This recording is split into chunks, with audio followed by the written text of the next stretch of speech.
Welcome. It's Thursday. How is everyone? Are we all good? What's up, YouTube? Another Thursday Yo, already. yo, yo, yo. It comes quick, doesn't it? Yeah, Welcome. that's what she said. That's what she said. Oh, I hear somebody. I've got reverb. I can hear someone. Me too. Is it me? Oh, It might be me. it's Is it you. me? It's Is it you. me? Is it done now? Is that done? Oh, Here we go. Look at that. Look, always the professional. But how are we all? Charlie just wants to hear himself. I do just want to hear why myself. would you not want to hear those dorsal tones? It's another That's Thursday. true. We're here. See, the thing is, I love the merch you guys have got. I've got it as well, but for some reason, I can't wear it with this camera because I get like a Medusa octopus thing going on, and it doesn't work. So I've got the hat. I wear my t-shirt, but I think I'm going to start this show. I am going to start this show because if anyone did see Ben, the Attention Seeking Geeks post, I think it was 2 days ago on Instagram. Unfortunately, he has left the show. He's gone on to do bigger and better things. He's got his Instagram. He's loving doing the cosplay. He keeps us all amused with that, as fantastic as he is. He's got his YouTube channel. It's not that bad. His show that he's absolutely killing it at the moment. So if there's movies out there that you love and you think other people are going to hate, or vice versa, jump on his show. He's always looking for guests. It's a wicked pastime. 8:30 on a Sunday, you can just sit down, chill out, and listen to people talk about films that they love. And Ben is ever the fantastic host and brings that je ne sais quoi to any show that he does, to be fair. But he is always going to be a part of the Killer Comic Show. And if you are missing his face, as you can surely see that we are, just do what we've done and get him printed out or get him displayed on your iPad so you can always see him, because he's always going to be part of the Killer Comic Show and the door is always open for him. So off you go, Ben. He's flown the nest, and we will definitely still see him, and we'll still look after him at Thought Bubble. And it is, as Darren has said, it is Lidl's favourite son. It is Lidl's favourite son. But Absolutely. I mean, while we've got the chat here, we might as well jump into it. We've got Tom, not quite mint. Oi, is that Oi. Dutch, German? Oi, Perpetual, everyone's favourite tennis ball. It is Mr. Fuzzy Dunlop. We have Darren Optimist. Hello all. We've got Heisenberg himself, Mr. Leon Russell. Greetings, comics enthusiasts. And we have, congratulations, 651. It was 652. Someone clearly didn't like something they was watching today, so I lost a sub there. We have. Can I just very quickly say, sorry, I was just going to say, just the great timing as you put up the link to Ben's channel. So Ben is currently sitting at 398 subscribers. We need to get Ben's in head the over there chat. now. I don't. Or he'll definitely be watching the replay at some point. But can we get him to 400 subscribers? We need to get him to 400 for the show. If anybody deserves it, it is our Ben, and he is our Ben, and he will always be our Ben. So let's get him to 400. We need to get him to 400. We do. We have Brandon Looney Tunes fans 2000. What's up, Doc? Not much, mate. Thank you for joining. I've seen you in here a couple of weeks, so I hope you sit back and enjoy the show. We have your favourite Looney Tunes character. I think it's got to be Elmer Fudd. Elmer Fudd for me. Dave collects. Yeah. What's happening, you fellas, on the other side of the pond? This might be the better side of the pond, Dave. We might have to get a poll going in the chat just to see that. But very welcome, sir. Very, very, very welcome. Heavy fighting words in the other side of the pond, mate. Well, yeah, look, we've got Brandon Looney Tunes fans 2000. I have 90 subs. Let's see if we can get him to 100 subs. We'll get him another 10. We'll get Ben another 2, and we're absolutely killing it. 400 subs for Ben, 100 subs for Mr. Brandon Looney Tunes fans 2000.ad DCAB. That's all, folks. But there we go. It's another good. It's going to be another good show. I'm absolutely buzzing, and I think we might as well just do something. Should we just do something a little bit different this week? Who wants to show some stuff that they might have picked up this week? Something fresh. Something fresh. Yeah. I had a fresh haircut. Freshen it up. Stop talking about hair. Let's move on. Right, Charlie, what have you got for us? Here today, gone tomorrow. So obviously, I've seen a few posts. I've seen a few posts on like Instagram and people unboxing YouTubes and stuff. And obviously, there's a TV show going at the moment. I think it's called What If. And I kind of jumped on that and was like, yeah, what if I was to buy some comics that tied in with that? So I jumped on eBay and I managed to get a couple of little nice comics. This was the first one. So this is issue number 35 from 1992. This is What If the Fantastic Five fought Doctor Doom and Annihilus. Annihilus, that's the one. Yeah. There we go.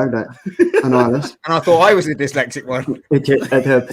Annihilus. Yeah, but I'll tell you what, like these are like they're in pristine condition. Like I'm talking about, they're not quite minty, but they are. They're getting there. And we have, what if Thor was a thrall of Seth? Nice. And is that, are you collecting these just off the back of the one? I'm just collecting. Do you know what I'm doing? I'm basically going after the covers that I like. And if I see a nice one, then I might pick it up. J. Scott Campbell did an amazing one. I think it was What If X-Men. It's incredible. Yeah. But my pièce de la résistance of this week's pickup was, I ordered it in February and I got it, and it is the Cow Engu Venom 235. He's absolutely killing it with his. He's done quite a few of them, and I know Darren and Poptimus picked up the Virgin one. I ordered the Virgin one, and they sent me this one, and I actually can't be bothered to kind of chase it up because I quite like comics looking like comics sometimes. Do you know what I mean? So, but I mean the detailing on this is just amazing. And have you seen his cover for the Black Panther that's coming out in December, where it's kind of Black Panther / Sabretooth? Yeah, it looks awesome. Stunning. It does look awesome. Did you hear the rumor about the post-credit scene for Venom 2? No. Did you hear? No. I don't know if I've heard a few rumors about people who have seen the movie, and I don't know if we should spoil it for everybody. So we'll see how it goes. We'll see what the chat wants. If the chat wants it spoiled, I don't even know if it's true, but we'll see what the chat says. But no, I'm not going to. I don't want to know about it. So that's a no from me. But what's Dave? What's Dave collects? He's saying not too sure about that, but each to their own. I love the UK so much. When I was over there 10 years ago, I contemplated moving there. Love York. York is actually quite a nice place. It is beautiful. London was okay. Oh no, London was okay. Not a huge City fan. No, I don't really like Man City either. But London City is amazing. London City, no. More Hanna-Barbera, personally, unfortunately. I guess he's returned. He's re-commenting to Brendan Looney Tunes fan 2000. I'm just going to call you Looney Tunes fan from now on because I can't keep blurting that out. Tower Bridge and the Jewels were cool to see. Same with Big Ben and Westminster Abbey. We've got Darren is just going on a trip with Dave. Yes, I think we are just going on a trip with Dave. Yes. The Poptimus is obviously talking about the Venom 200 cover. I think you've got a fan there, Tom. Seekins Muscles. If you also follow, right, you can also follow Not Quite Mint's OnlyFans. I'll drop the chat in. I'll drop the link in the chat for you. It's all comic related content in the nude, so make sure you do check that one out. Charlie's French is always impeccable. There we go. Andy, Mark wants you to spoil the Venom thing. That's 2 votes. NH5316 wants you to spoil it. Nice. So, we'll see. We'll see how it goes. But look at this. This is the power of the comic community. Ben has one more sub to go. Right. Let's get him there. Let's just get one more sub to go. Brendan Looney Tunes fans 2000. If there's anything you want to do tonight, sub up Benjamin, aka Attention Seeking Geek, and let's get him to 400 10 minutes into the show. Let's absolutely do it. Who's going next? I'm the Attention. Is it going to be the Seeking or the Geek who goes next? Seeking. Okay. Go for it. I've got a couple of bits for the shop this week. So I've got Iron Man issue 12, the Rayo cover. Look at that. Wow. Look at that. That is a beaut. I'm well chuffed with that. I think I called that. I called that a few weeks ago. I think even when it was on Final Order Cut Off, I'd say to you guys that is going to be an absolute stormer. And I think it's going for maybe double, treble the price on the aftermarket at the minute. Yeah, absolutely, mate. I hope everybody pre-ordered.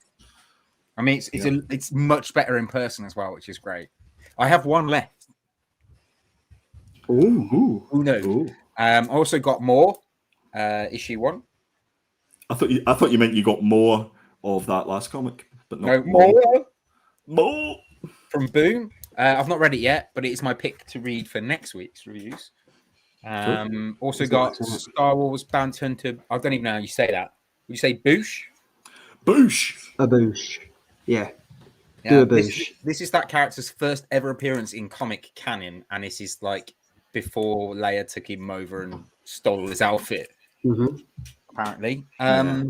luckily enough, Diamond, because I'm a good like person who buys stuff from them. They sent me a thank you Umbrella Academy hardcover graphic novel, which is absolutely amazing. Guys, sorry to interrupt you there, Tom, but that's Ben just made 400 subscribers, so congratulations, Ben. Well done. Boom! Ben has just made 400 Is it? subscribers. That is awesome. That's awesome. That's what we like. That is wicked. Well done, Ben. 400, well deserved. And it's not that bad, is it really? It is not that bad. So well done. Not that bad. Well done, mate. There we go. I've got that as well. That came this morning.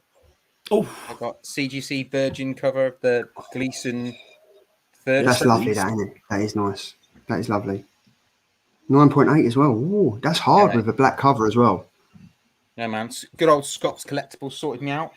And the piece de the resistance. I think Charlie knows what this is because I'm so excited about this. I'm sorry. Hold on, Tom. Hold on. For this, Tom, I need to make you big. So I have been after one particular book for a very long time. It is my holy grail of grails. And I bit the bullet and did it. Look at Andy's face. So yes, it's not a facsimile. It is a first print of Giant Size X-Men issue 1, and it's in pretty good condition. That is incredible. I don't know if he's watching, but I'd just like to thank Paul, who sorted me out with that one with a bit of a trade on some other bits and bobs and books. It didn't cost me that much, in all fairness. It actually was a lot of trading, really. So thank you ever so much to Paul for that. Look at that. Look at that face. Look, there we go. Look. Wait a minute, guys. So I have to go after Tom to show me. I picked up. Sorry, Andy, mate. But yeah, what have you got to show us? What have you got, Andy? It doesn't matter. No, congratulations, Tom. That is superb. I know how much he rung me. He videoed me on, when was it? Was it Saturday? I videoed Saturday, him. yeah. And he was like, let me just sit down. Let me just get some food sorted. Sit down. And he can't sit still. He's sitting there. And I'm like, Tom, what are you doing? Sit down. And he went, all right. I just want to show you a little something I got. And I was like, oh, mate, I've got it. No way. Fucking get in. Yes. Are you going to get it graded, Tom? I am, mate. Yeah, I'm going to get it cleaned and pressed by James Gower. And then it's going straight to Scott's Collectibles. I was going to send it myself. Are you literally just going to go to James's house? Yeah. And hand it to him? Yeah.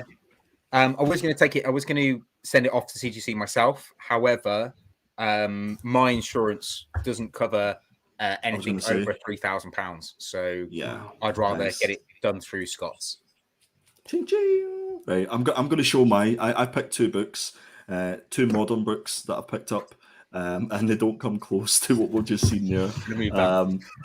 But the first one, I feel so stupid showing these books.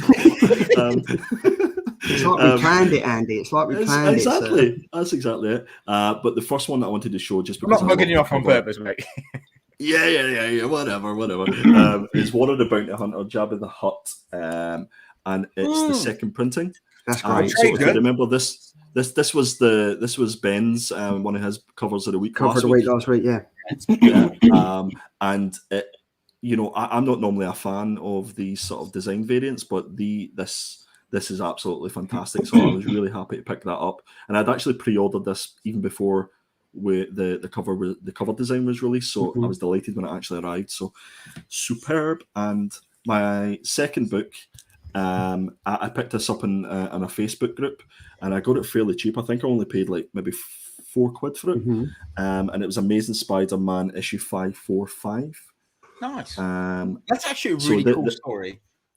Yeah, it is, and I think that's what the new movie is sort of vaguely based on as well. So I think this is taking a little bit of a lift in the aftermarket. But I just love the cover, and there's a Spider-Man one of this as well.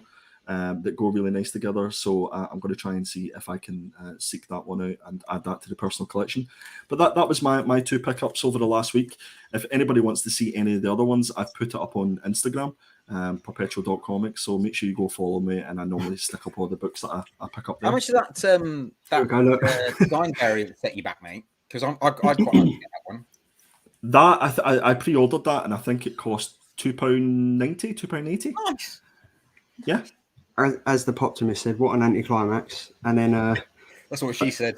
Mark's Story comment, of my life. top him with a 3.6 million AF-15. It was actually me. Yeah, that's it. Do you know the thing, guys? I actually quite like this segment now of us showing. I realise that the bar's been set. Yeah. And I don't think we're ever going to go over that bar. So Tom came, he saw, he conquered. We're not doing it anymore. Yeah, Okay, that's it. We're not doing this segment ever again. That's it. If you rock up like with the first ever appearance of Spider-Man next week, right? You literally, as Darren said, look, the keys to his house have been handed over to Baltimore. Why not? Yeah, Go for pretty it. much. Go for it. But see all these boxes behind me? Paul's got to come pick these bad boys up. Yes. But we have. He's here, Mr. Hey. Comics Talk Weekly, and Tom, would you just like to show our good friend what your pickup was this week, just in case he missed it? Oh yeah, Comics Talk Weekly, yeah. Yeah, what was the main one? What was the only one that you? What was the one and only book I really wanted to show off? The tiny little one. Look at that. I don't know what. I don't think I'm going to get a very good grade on it because it's got color rub on the N, and then it's got like some kind of foxing. However, I've showed it to James Gower, and he did say that they don't take foxing into grading consideration unless it's over a 9. If it's over a 9, then they take foxing into consideration. If it's below a 9, then you're okay. Do you know what? That's the first giant size X-Men. Man, I don't think any grade actually. And as Phil said, look, bet that smells great inside. That's what she said. But that yes, is what she said. But that is. I've always wanted Colossus's first appearance, and I had an opportunity to buy it a few years ago from a friend. And he wanted £500 for it, and I was like, "That's a lot of money. I'm not spending that." Yeah. And then now it's like a fucking £3,000 book. It's like that's ridiculous. I should have just bought it at the time. Yeah. So what is your next book then? So obviously that was your. That's it. That's my grail, mate. So from now on, it's just I want to collect all my favorite characters' first appearances. So I guess the next biggest one for me is to get Deathstroke, which is Teen Titans issue 2. But that's nowhere near as expensive as this. And I suppose the other one is Ahsoka Tanoy, her first appearance, but that's again another £500 book. Yeah, that's a big book. Yeah. Hey fellas, are you missing one of your slapheads? We actually are, Grey Man. I'm not sure if you see, I'm not really sure if you're active on Instagram and stuff, but unfortunately Ben has stepped away from the Killer Comic Show. He's gone on to do bigger and better things. He's got his own YouTube channel where he does his fantastic Sunday night show. It's Not That Bad, where it's movie orientated, and he has a fantastic lineup of guests that come on, talk about their movies that they like and other people think are absolutely rubbish. And then obviously he has his Instagram as well, where he does his cosplay, and his cosplay that I think tops all cosplays is the one that you can clearly see behind us today. It is Lidl's very own Sacred Son. It is the one and only attention-seeking geek, the Lidl new sponsor.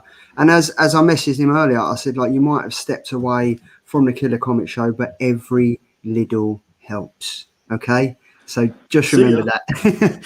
See ya. But there we go. And he's always had a channel, though. He has always had a channel, and he stepped away to give his time and effort to Killer Comics. And I think we pissed him off that much. He had enough of us and went back to do his own channel. So good luck to him. He's always going to be part of the Killer Comic Show. The door will always be open for him. So that is it. But Leon Russell, dread to think what he had to do to raise the cash to buy that. And it's, there we go, OnlyFans. No, Tom, it's not. It's mine. It's the washing machine. Oh, my God. So we best just explain that Tom is a fireman, and that sounds exactly like his beeper got off. So that's going to be a clip. We need to make that clip because that was beautiful. I know, that was hilarious. And at the moment, I'm literally just going to text my wife and say, "Can you come and get the washing?" Because Tom's going to panic. I'm about to run out. Oh, that was. There we go. Right, yeah, I because panicked for you, Tom. I was like, "Grab your helmet, Tom! Don't forget your." I helmet. tried to put my Forget your headphone helmet. back in. I tried to put my headphone back in and the thing on mute, and I was like, no, I'm just going to go with it. But You did that last. I think it happened last time when your it phone did, and vibrated. it does sound exactly like your buzzer. So next time I've got the washing machine on and it is going off, I will make sure that we don't do it while you're there. But It's fine, mate. It is a very slightly different pitch, so I Okay. just need to get used to it. I could tell. You still panic though. You did still panic Mate, though. it goes off every single day. It goes off at 6 o'clock just to let me know that it works, right? Mhm. And I've got in the car, driven halfway to the station 5 times now because of it at 6 o'clock. Even though I know it's going off at 6 o'clock, just let me know it's working. I guess you can't be too sure, can you? Really? Not really, mate. The only reason I'd know is basically it's got these lights on it. Mm-hmm. If it lights up green, then it's just a test. If it lights up red, it's an emergency. There you go. And when it's going off, you don't look to see what colour it is. But while we're talking about on the road and travelling and stuff, you know what's coming up, don't you? Nice sake.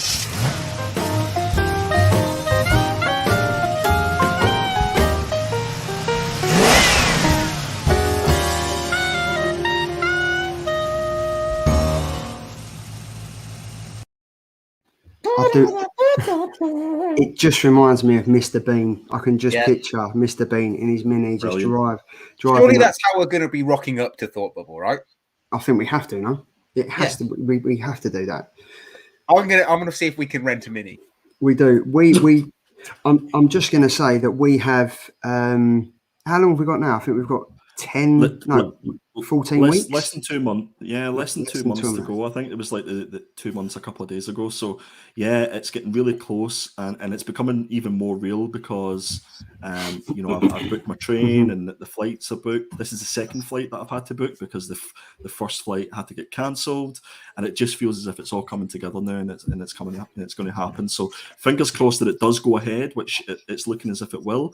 But as we go each week, we're just going to continue to profile each of the creators and the different things that are happening within Thought Bubble, and looking forward to finally meeting everybody in person. It is going to be great. So Greyman is what is Thought Bubble?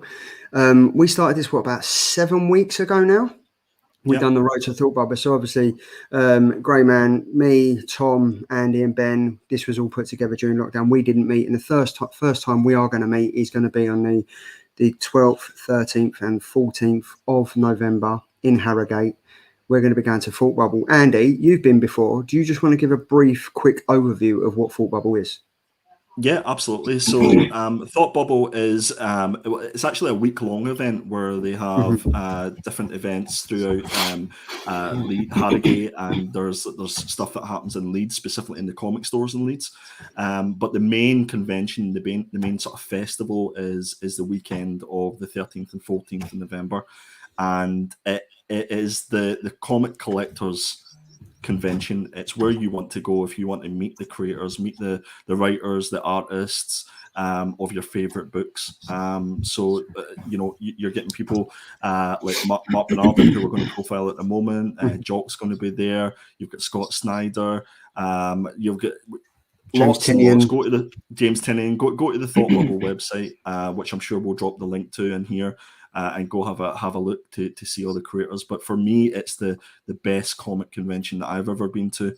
And we had the pleasure of having Chloe, who's the festival manager, on last week. So please do go check out that rewind after this show, and that will give you a wee insight as to what the festival is all about. But yeah, we're really looking forward to it. We are. It's going to be great. Welcome, Triple G. Thank you for joining us, sir. So, Greyman, I hope that answers your question. If you would like any other information, head over to last week's show and you can hear it from Chloe Green, who is, as Andy said, the festival manager, and she can fill you in and everything. But it's going to be a fantastic festival. It's going to be great. 100%. So it's really nice. I just want to say, it's so nice to see the Greyman in the chat. You don't see him very often, and it's really nice to see he's in the chat with us. Do you know what? The OG. It is, and it's just great to see him there because he's UK. He's based like us. I think he's not too far from me, and he's absolutely smashing it. I think he's just over 2,000 subscribers now. Yeah, man. On YouTube. So well done, Greyman. Keep killing and it. Definitely one of the nicest guys on YouTube. Oh mate. And who doesn't who else hates a bloody sellotape tear when you open up a comic? I see the anguish on his face the other day when he put it, and I was just like, oh my God, we've all been there. We've all been there. But on that note, the Road to Thought Bubble, we are continuing, and as Andy always does, he puts these fantastic slides together for the Road to Thought Bubble, and this week we have the fantastic creative spotlight is Mark Bernardi. Mark Bernardin. This is one of the creators that I'm really excited to get the opportunity to meet. I had the opportunity to meet Mark at New York Comic Con a few years ago. And I was telling the guys that things just didn't work out for me for that particular day, and I missed out on meeting him. So I was really disappointed. But as soon as I seen that he was going to be part of Thought Bubble, it just made things even sweeter for because I'm meeting these guys. I'm going to meet Mark. I'm hopefully going to meet up with Jock and the rest of the creators.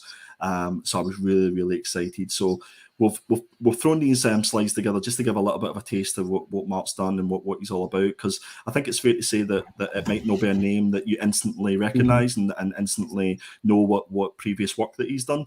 But let's just say that this guy has done a huge amount, not only in comics but in TV. And I think it's one that if you are going to be going to Thought Bubble and you're maybe watching this live or in the rewind, it's definitely a person that you want to go up and have a chat to, because he's definitely an exciting creator. So I put his Instagram there, I put his Twitter there, so make sure that you go and follow him on Twitter and Instagram. And if you are following him for the first time, then maybe just put up a message and let him know that you found him through the Killer Comic Show. That would be appreciated. So Mark is the WGA award-winning television writer-producer who's worked in Star Trek Picard, Carnival Row, Treadstone, Castle Rock, which is a fantastic show. And he's also had one of the episodes of Masters of the Universe, Revelations, that he worked on with Kevin Smith. So that was, and I'm not biased, but it was actually my favourite episode of the ones that were done. Which one was it? It was episode 3. 3, yes. That was... Thanks for that help out there, Charlie. I was like, what number was it? Yeah. So episode 3 was the episode that Mark had done. So in his earlier life, he was a journalist for the LA Times, for the Hollywood Reporter, for Entertainment Weekly, and for your favourite magazine, Tom, Playboy.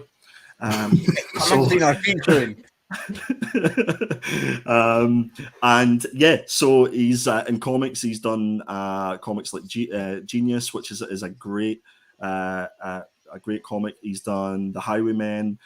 He's worked on the likes of Amazing Spiderman, which I've put down there. Planet of the Symbiotes, which a lot of people might not realise that he done that particular issue. It's actually quite a good book, to be fair. It's a great book. Yeah.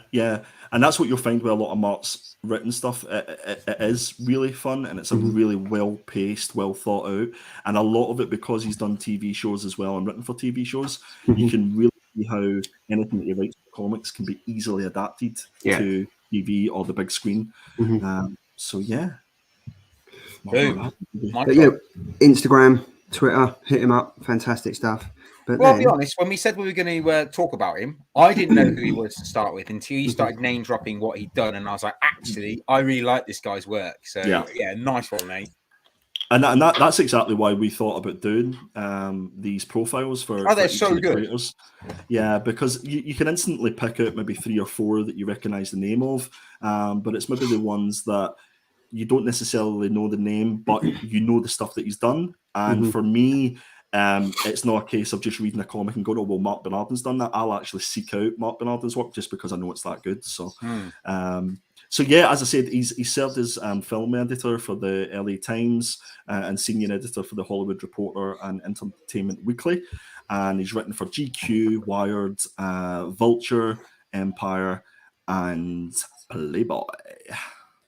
There is some great covers there, great writing, and I'm sure there's the editorials in there are actually going to be great. So yeah, I mean, I think when we look at these creators, we think, no, they've just done comics, but they've done so much more than that, and I think it just goes unnoticed because they dip their fingers in this. I mean, when you're talking about a comic creator like Mark Bernardin, you think, oh, comics, that's it. But then when you look at this, and this is what is so great about this creator profile, is the way that we're doing this is as Andy said, this was Andy's brainchild. To be fair, Andy kind of come up with doing the creator spotlight and stuff. So, massive kudos to you for doing that, sir. But this is what it's about. Like, this is highlighting to us comic lovers and comic fans and writers and artists alike. Not a lot of people would have known that he's done editorials and that he's done podcasts and he's done other stuff like that. So this is wicked. This is, like, I think this for me, when I sit back and listen to this, I become a viewer myself, because I'm like, this is wicked. And obviously I'm privy to the slides beforehand, but I kind of wait until I'm on the show to kind of read it and look at it. So thanks, Andy. It's great. You're welcome. You're very welcome. The Oracle strikes again. He does. Here, I can Google like the best of us, but I really enjoy putting these together, because I find out things about creators that I didn't necessarily know, and I know that when you go to the Thought Bubble website, it has a little bit of blurb, but it's more likely going to be the recent stuff that these creators have done, but it's when you actually look at the sort of back catalogue of their work that you get an appreciation, and maybe it will just help people to be a little bit more willing to go up to these creators at Thought Bubble and have that conversation, because they have a little bit of the backstory and they know what they've done, so they can start that conversation. But we think we've only got one editor in the show tonight. We also have Phil, and he was like, I published a party joke in Playboy. I need to know what that joke is. Yes, if you could send it, or you can put it in the chat. I really want to know what that joke is. We've got Triple G, so many great creators going to be at Thought Bubble. The list of people I want signatures off is obscene. Absolutely. December 79 issue with Raquel Welch on cover. I think I have that issue. I mean, yeah. I reckon I've got issues. Mark Oldroyd, since you had Ram V on a couple of weeks ago, I've been picking up his work. Great writer. I mean, look at that. That's what it's all about. Ram V, That's what it's about. Another fantastic writer that not a lot of people knew about. Obviously, he's been around for years, but we profiled a load of stuff that he'd done. And obviously, Layla Starr got the absolute gold-plated killer stamp of approval last week. Sensational. But yeah, that's good to hear. But yeah, I mean, he's also done, I mentioned it a minute ago, podcasts. Who knew? Yeah. This is probably where most people will recognise Mark Bernardin, but he does Fat Man Beyond podcast with Kevin Smith, which is one of my go-to podcasts. That is absolutely fantastic. They normally have it in the Cantina bar in Los Angeles. So just the conversations and the discussions that they have, and the knowledge that these guys have about the industry is fantastic. So I really enjoy giving that a listen to. So definitely go and check out Fat Man Beyond. It's part of the Smodcast network, and you can find it on all the usual podcast websites. And if you head over to the Thought Bubble YouTube channel, Chloe Green, I think maybe at the start of the year or a couple of months ago, she did an interview with Kevin Smith, and I actually watched it, and it's thoroughly enjoyable. It really is a good interview. So yeah, head over to there if you haven't seen it. But I think we have the joke. Did you hear about the streaker fleeing the police? They jumped over a fence and got caught by the fuzz. Is it here, guys? Is it harsh to block Phil for the rest of the show? It's ironic because that's really tickled me. Oh no, that's your kind of joke. We've got Real Rude 6 has just showed up right at the perfect time. Yo yo homies, what's up? If you look up in the chat, you'll find what's up. They paid $75 for that. You are onto a winner, mate. Nice. You are on to a winner. Swinging. I was in 9th grade. My dad was pleased. That's even more of an achievement, man. That is awesome. That is a wicked joke. But yeah, this is a podcast. Fat Man Beyond is great. And I think we mentioned it before we went live, was that the profile picture of Mark, he's wearing an oversized jacket. And that's something that Kevin Smith does as well. So do you think that's kind of their thing? I just think it's an oversized jacket. I think he's wearing an oversized jacket.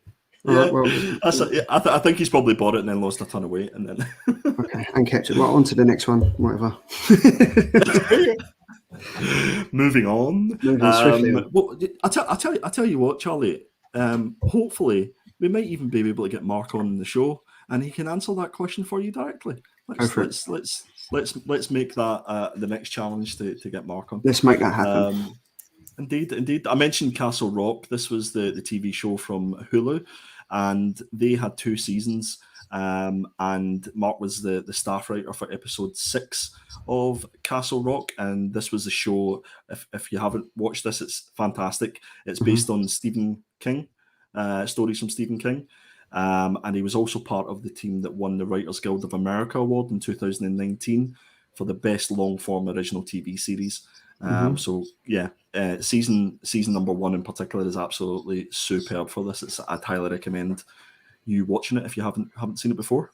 From Stephen King's and J.J. Abrams. That is. Is it frightening?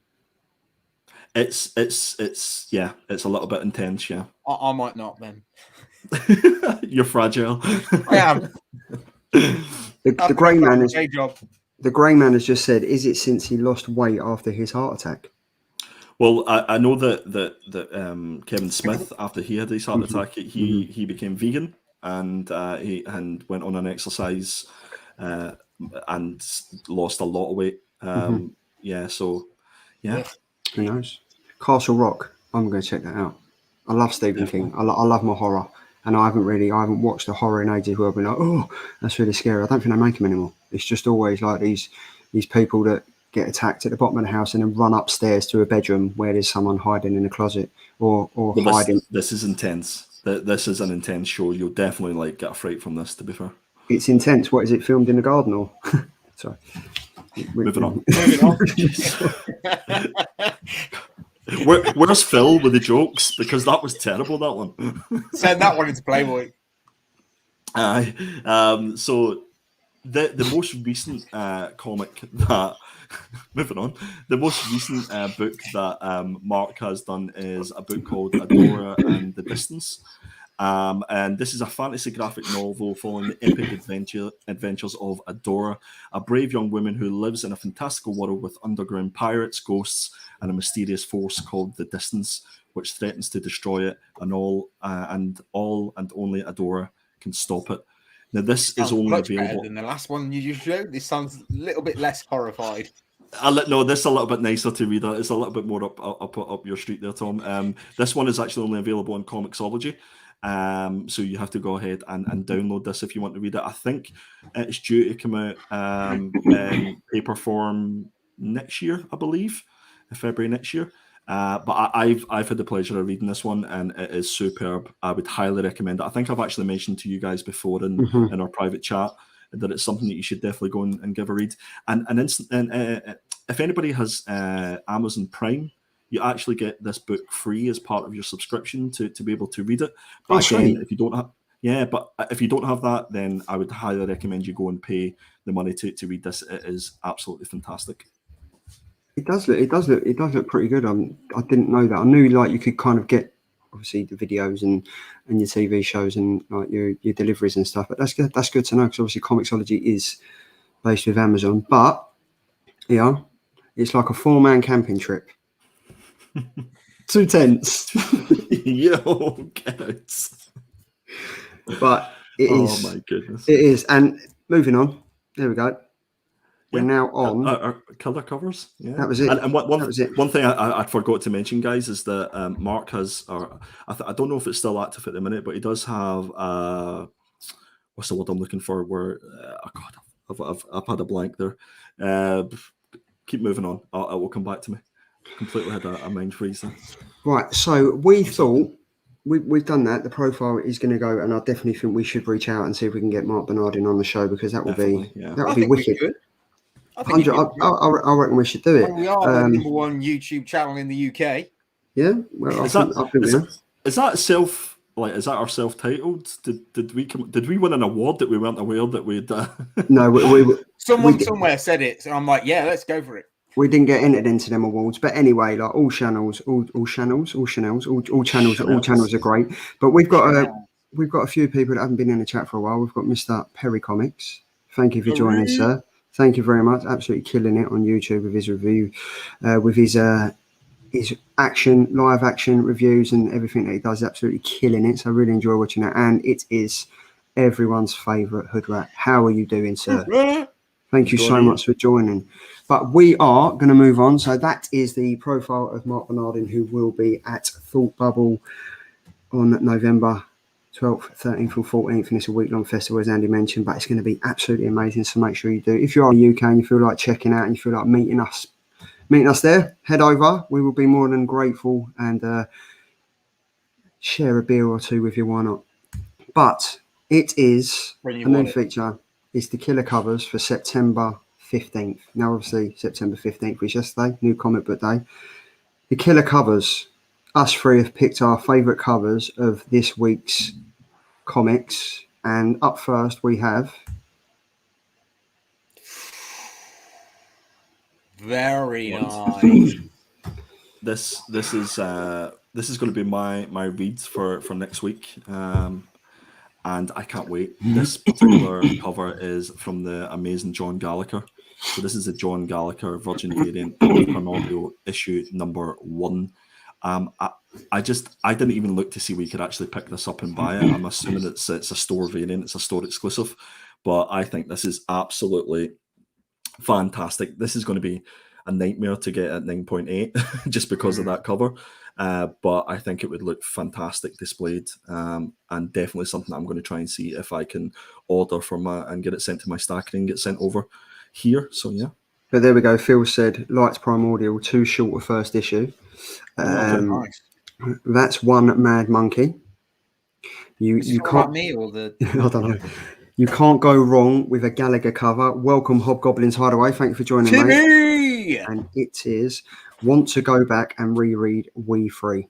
Yep. But you know what? This cover for me, Andy, you've picked an absolute blinder one here, but this for me reminded me of 28 Days Later. At the start of 28 Days Later, where they go in to rescue the animals that are being like examined and treated on and stuff and tested on and stuff like that.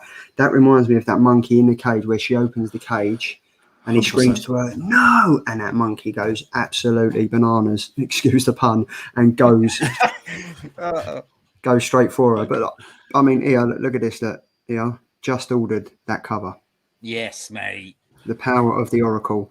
So that is Andy's. That's Andy's cover choice for week 36, Primordial number 1, John Gallagher Virgin variant.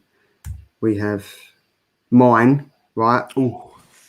I'm a massive Harley Quinn fan, and for me, this is Harley Quinn, the animated series, the Eat, Bang, Kill Tour, issue number 1. So I love the animated series, absolutely loved it, thought it was wicked, and it kind of went to that taboo area of is Harley Quinn a lesbian? Does she love Poison Ivy? Is she going to get there?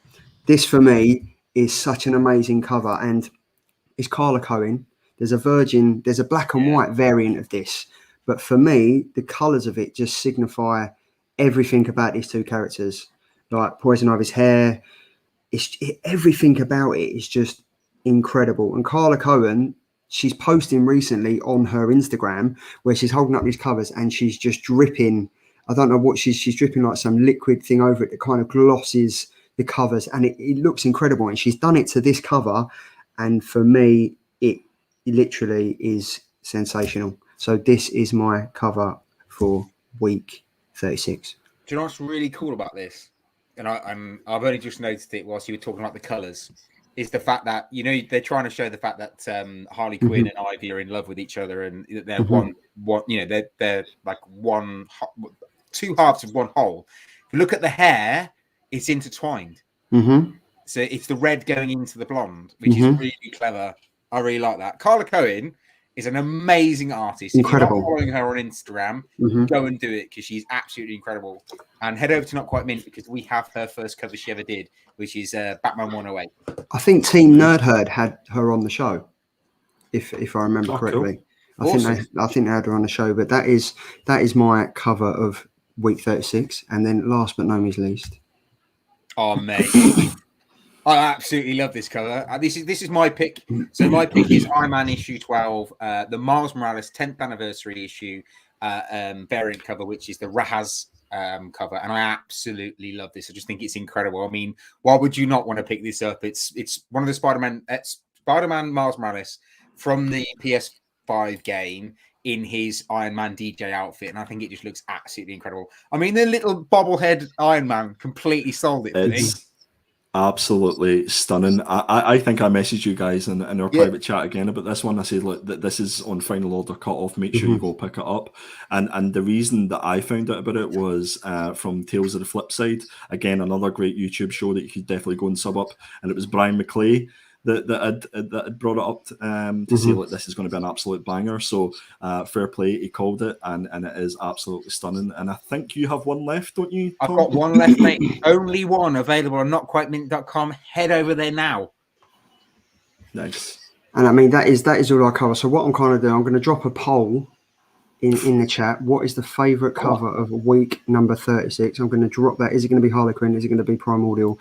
Or is it going to be Iron Man #1? I've dropped that in YouTube. And what we'd love to do is we'd like to get the chat and the community more involved. So if over on Instagram, you want to hashtag the Killer Comic Show, and when you're putting up your favourite comic or your favourite cover or the thing that you're reading this week, it would be great to find out what it is. And we can kind of get a slide going of what you guys have picked during the week and stuff. And we can kind of add that in. So you guys can feel more part of this show that you're kind of helping to build and push that on. So that'd be massive to go. So yeah, it's at the moment it seems to be we have Primordial's winning 43%, Iron Man is at 44%, Harley Quinn is coming up the rear with 22%.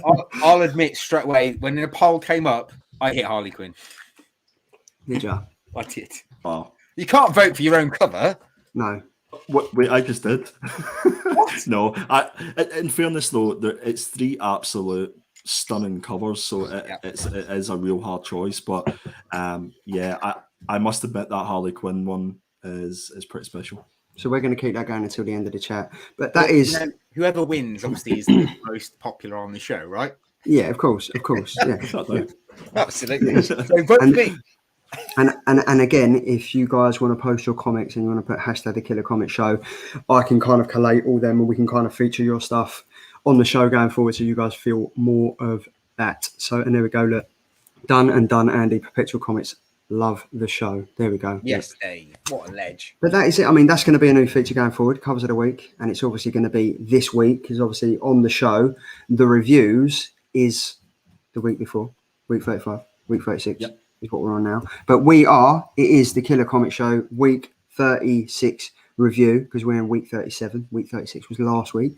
So up first is sorry. Tom. This was your pick. Yeah, so my pick this week was Nice House on the Lake issue 4. This is the next one in the James Tynion run with the art by Albo Martinez Bueno. Did we say Bueno? Is that how you would say it? As in like Kids Bueno? Alvaro Martinez Bueno. But, I mean, Bueno. yeah.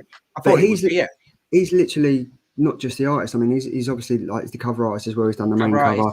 We've got cover B by Tiffany Terrell. We've got the T4 exclusive variant cover, and then we've got the Frankie's Comics exclusive cover as well. But Have yeah, you this seen the came black out. and white version of the Frankie's one? Yes. Yeah.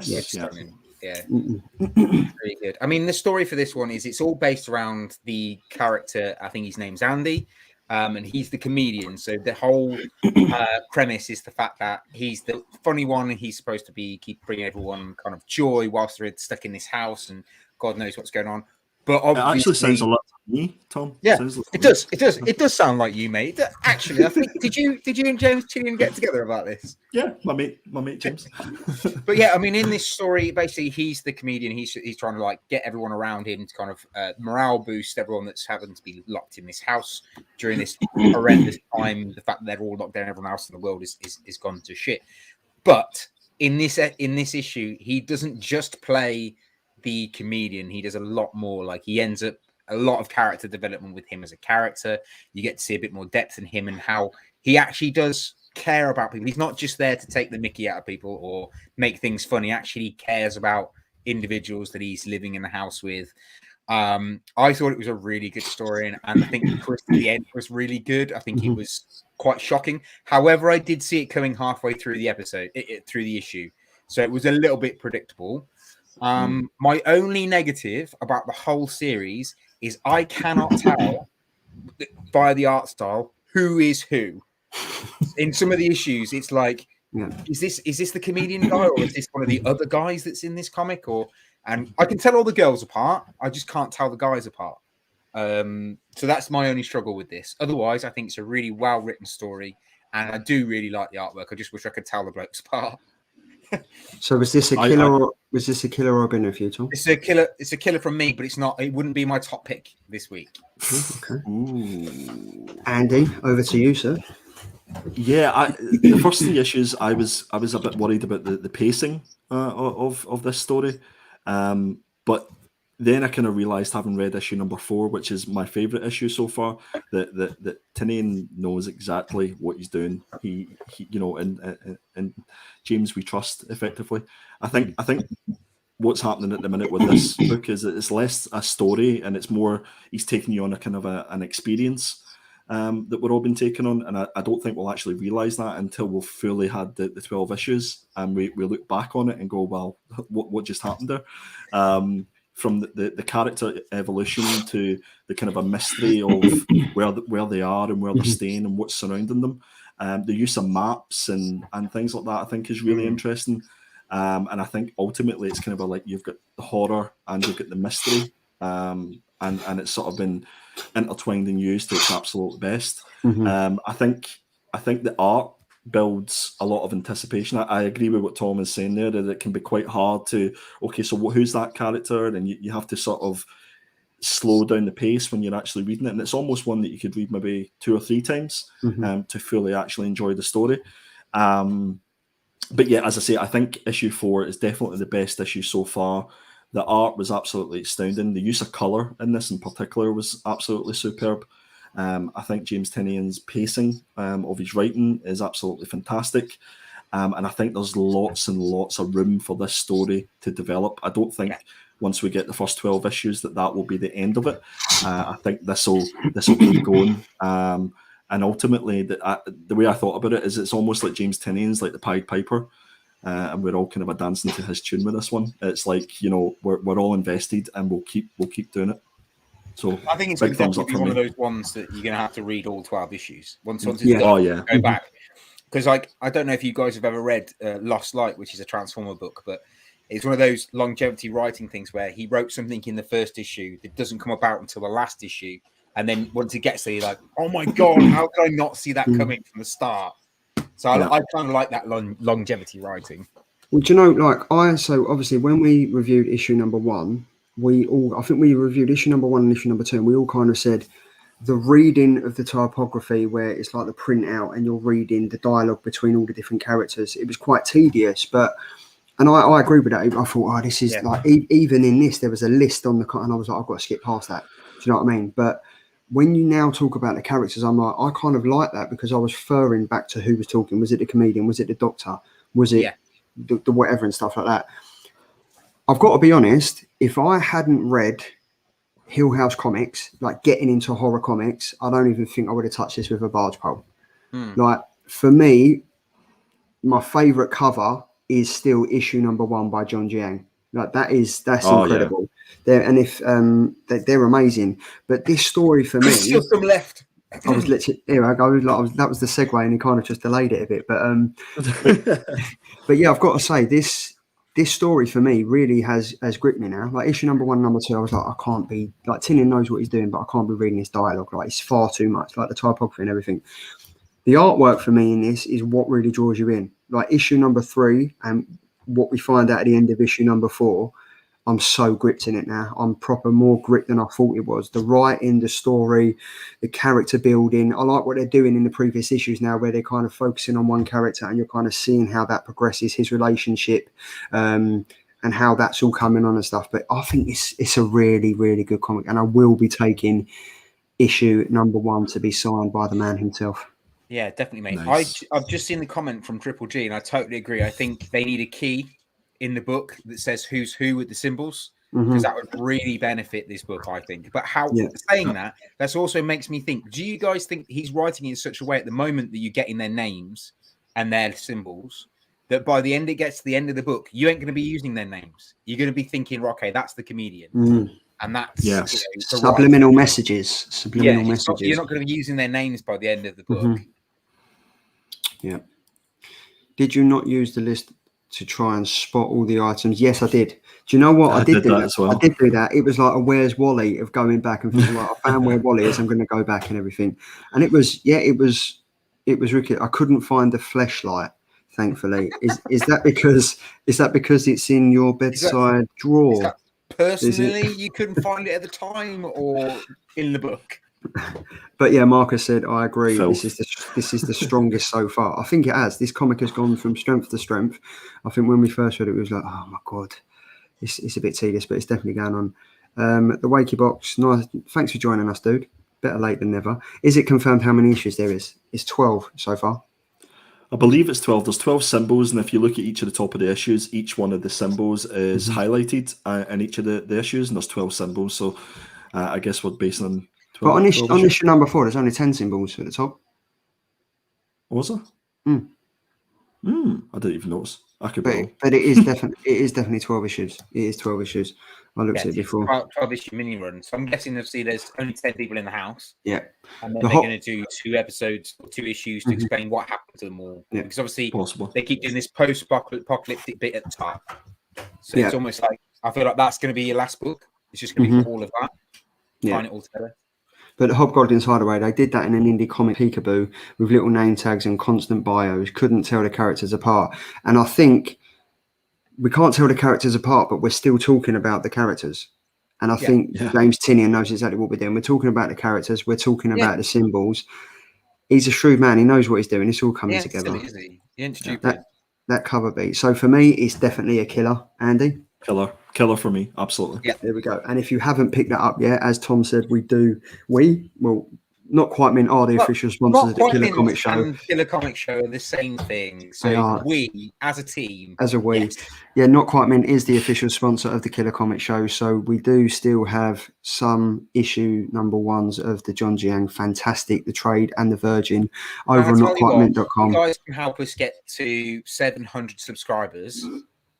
As soon as possible, I will get one of those out to one of you, luckily, in a giveaway. Nice. Look at that. There we go. That's what. And I'll even take it to Thought Bubble and get it signed for you. Oh, whoa! Look at that.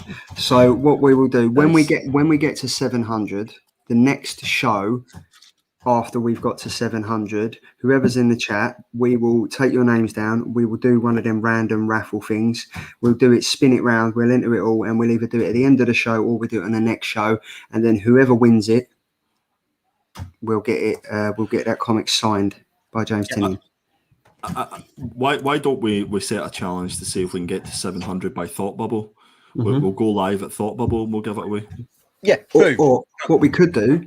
We could, if we get to 700 by Thought Bubble, one of us will film it while Tom is getting it signed by James Tynion for you. Yeah. And we'll get him to do a special message for whoever wins. Yeah. Yeah. Look at that. Look, awesome giveaway, banger. Brainstorming. Wow. There we go. This is why we brainstorm offline, Andy. Yep. Yeah. Sorry, guys. I just threw that banger in there. But yeah, so that is the Nice House on the Lake issue number 4. It's available from any good retailer and the most amazing online comic shop. Not Quite Mint, but you would have had to get your pre-orders in 2 months ago for this. So yeah, but anyway. But we are getting all the other issues. So. A killer comic COA. Of authenticity. Yeah, we can print one. we can print one. We can do that, but why not? But up next, we do have the noob. Evening, folks. How are you, sir? Noob. We're very good. We're very good. You've just missed out on an awful giveaway, and for that, you're going to have to watch the replay. So yeah, that's everyone's a winner. But massive shout out to the chat and everyone watching. We've just hit 20 thumbs up. You guys absolutely rock. Thank you. You're awesome. You've already smashed it. So the attention-seeking geek has hit over 400 subscribers within the first 10 minutes of the show. He was on 398. I think he's on 401 or 402 now. Absolutely smashing it. Aggressively Relaxing has just joined. Best covers of the week was the Blue Marauders variant. That wasn't one of the options, but thanks anyway, dude. He's not wrong. It was actually quite a good cover, that one, to be fair. It was a really, really good cover, to be fair. But the noob will catch the rewind tomorrow, from what I remember, from what I've missed. And he's got the best cables in the business. He watches it on his like massive 60-inch TV, so literally it's huge. We seem like professionals when you watch this on this massive TV. Have you checked the poll? Nice. Have you checked the poll? I Me and have. Andy are drawing. It's consistently going. No, at the moment, the way I'm looking at it is that Harley Quinn's at 38, Primordial's at 25%, Oh, me and you and drawing. Iron Man's at 38%. So we're going to keep that going at the end of the chat, and we'll reveal who it is. Is Ben still in Lidl trying to find a matching T-shirt? Do you know what? I think he's actually signed up, and he is their #1 poster boy. So I can't wait to see some of his cosplays that he's got going. But honestly, make sure you check him out. Attention Seeking Geek on YouTube and Instagram. The one and only. Do it now. Do it. It's the only thing that I have that's massive. Well, you know what? Size isn't everything, but it plays a big part. Anyway, back to the comics. The Nice House on the Lake, issue #4. James Tynion, Alvaro Martinez Bueno. Issue #4 came out last week, September 4th. Make sure you check it out. Buy it. It's a fantastic cover. Boom. Up next, it is mine. It is The Me You Love in the Dark, issue #2. Writer, Scotty Young. Artist and cover artist is George Corona. September 4th, it was released last week. Main cover, George Corona, the Zoo Orzu variant A and the Zoo Orzu variant B. For me, I'm a massive Scotty Young fan. Right, I'm a massive Scotty Young fan. I hate Fairyland. Everything is, I love it. This for me, I really, really enjoyed it. Like at the end of issue #1, when you find out who she's kind of the entity that's living in the house, going on to issue #2 now. I love the fact that it's just building a story. You kind of don't know what's happening. They've set up this landscape of a haunted house. It kind of reminds me of the haunted house in American Horror Stories. Like it's the house that no one wanted. In issue #1, when she first rocked up to it, she was like, "This is the place I need to be at. This is the place I want to live at." She's there on her own. She's an artist. She's coming up with new concepts and stuff. And I love it. I love George Corona's artwork. I love Scotty Young's writing. And for me, this is one of my favourite comics that I've been reading over the last couple of months, if I'm honest. I really like it. Really, really like it. So it's a definite killer for me. Really looking forward to seeing where this is going. Andy? Yeah, I was really looking forward to issue 2. I really liked issue #1. I think everything about this book is just like charming. It's almost like, from the art to the writing and the kind of overall atmosphere that it creates. It's just a nice book to actually read. It's creepy, but at the same time, it's actually not a scary book. At least the first 2 issues, certainly for me, weren't scary, but it built up that atmosphere. And there's that definite sense of mystery that Scotty Young has been able to build into the book. And you're instantly invested in certainly the main character, and you're almost feeling invested in the ghost, I guess is what we're calling him at the moment. I think it's really interesting that the sort of idea of the artist sort of struggling for inspiration, and they find this inspiration through this ghost. But it's almost like at the minute the ghost is a little bit too nice, dare I say. And I think issue 3, I think this is 5 issues in total. Yeah. So I think we might be in for a major plot twist in issue 3, and I don't think what we see in that ghost is everything that we think it is. No. Otherwise, dare I say, it could be a little bit predictable that she automatically finds her inspiration. So for me, this was an absolute killer. I think Scotty Young's writing is perfectly paced, and I think the artwork is absolutely sublime. The use of color in particular in this book, because it's so much of it is dark. The subtle uses of color just makes it absolutely beautiful. So yeah, big thumbs up for me. Wicked. Tom? I would totally agree, mate. I would say this was a killer book. I absolutely loved it. I thought Scotty Young's writing is amazing. I think the artwork is incredible. My only sticking point on this is I almost felt like I was watching Ghost, as in the movie. I thought it was a bit like Andy said, it was a little bit predictable in places. However, the way it ends with that image at the end, I kind of think Andy is right. There is a massive plot twist coming. I don't think it's all going to be sweetness and light. And I also have a prediction that she isn't alive anymore. Well, you think I think she's dead. I think this whole story is the fact that she's gone in there for inspiration and unfortunately lost her life, whatever she did because on the first night she drinks herself into oblivion. And I have a feeling that is it. That is the ending point of her life, and we're just seeing her going into the afterlife. That's my prediction for this. So you think obviously Ro is the main character, she's the artist. You think she's dead? That's a good twist, you know. I think she is. I like it. She hasn't had a phone call with her agent since issue 1. Yes. And he was like, get some sleep. And then she goes off and gets pissed. And then you don't see him again. She hasn't had any interaction with anyone else apart from the ghost at this point. So what if it's the ghost that loves Ro and not Ro that loves the ghost?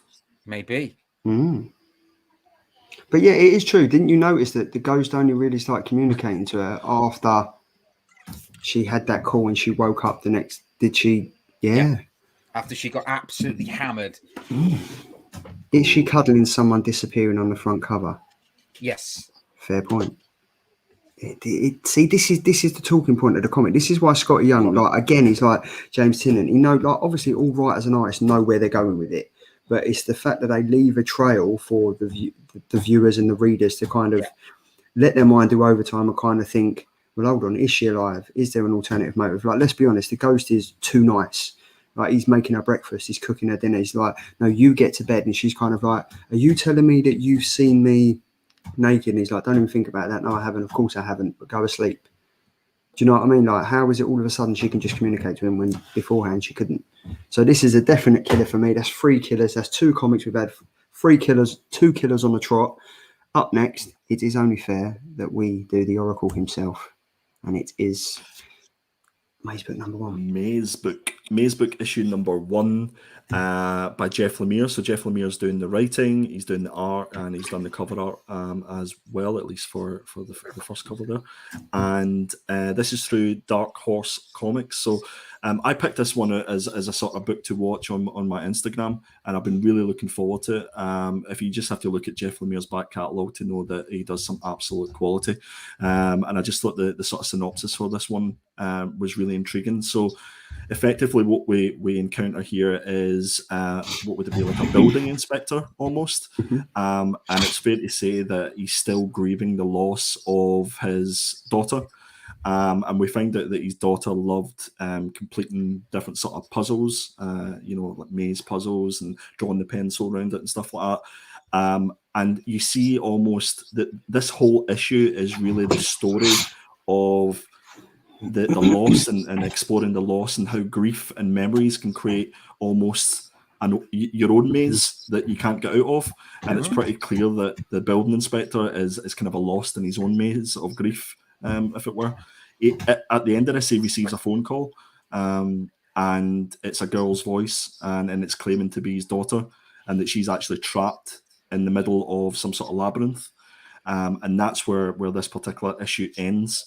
So the setup for this particular book is absolutely sublime. The most perfect thing about this book for me was the panel layout, because it was so clear, and it was. I say it all the time about these books. Panel layout is so important. You can look at the art, you can look at the color work and the story, but if the panels aren't positioned correctly, then it just ruins the story. And I think for me, this was absolute perfection when it came to this book. I think this one is one that people definitely need to pick up. They need to pick it up quick and get invested in the story. I don't think this is necessarily one that you can wait to the end, because you want to read that first issue and you want to look forward to the next one. So for me, I'm so glad I picked this. I'm so glad that I kind of made you guys read this as well, because I thought it was absolutely fantastic and a huge hit for me. I've got to jump on this. I have to say, this, like Jeff Lemire, for me, the way he writes emotional stories about families and everything, for me, he's the best at doing it. He's the best at doing it. This is a haunting, such a realistic story for me, and it hit home quite a lot for me in this, because recently I kind of went through a tragedy and stuff like that, and this, for me, I was reading it thinking, I know exactly how Will is feeling. 100%, 100,000,000%. I can so relate to this. And even though I was quite emotional reading this book, I was like, I have to read it. It's such a the way it's put together, the art in it. And it's kind of like, have you ever seen, there's a guy on YouTube, and I think various artists have done it, where they just draw it with a single line, and they will create stuff with a single line of a drawing. the way the artwork has been done by Jeff Lemire is fantastic. Like, because he's writing the story, he's doing the art to it, so it's going to be flawless. I am so invested in this character, and what I also noticed is that if you're watching a few horror films, when there's a ghost in a horror film and stuff like that, and there's an entity and stuff, the phone always seems to ring, or it will cut to a scene of the alarm, and it's always at 3:15. I think it's 3:15 that they call the witching hour, whereas entities and people like from another dimension, or the unsettled ghost, they will reach out at that time at 3:15. So I was like, I'm so invested in this story. I'm getting emotional talking about it because obviously it's bringing up memories and stuff. But this is one book that if I could say to anyone from the show this week, pick this up, because I don't even know where it's going, but I'm there for the journey, 100%. There was one particular, at least there was two particular panels that I thought were kind of I definitely could relate to it, because I think at one point we've all sort of felt that way. I don't know if you want to sort of make me bigger, so to speak, Charlie, just for a wee second here. Yeah, I will do. But it was that one there, and it basically says, "I am nothing but routine," and I just thought, wow, that's, as we go through our life and do our day-to-day routine, there is sometimes we feel like that is like it's just the monotony of doing the same thing over and over again, and I think that becomes even more real whenever you've experienced loss.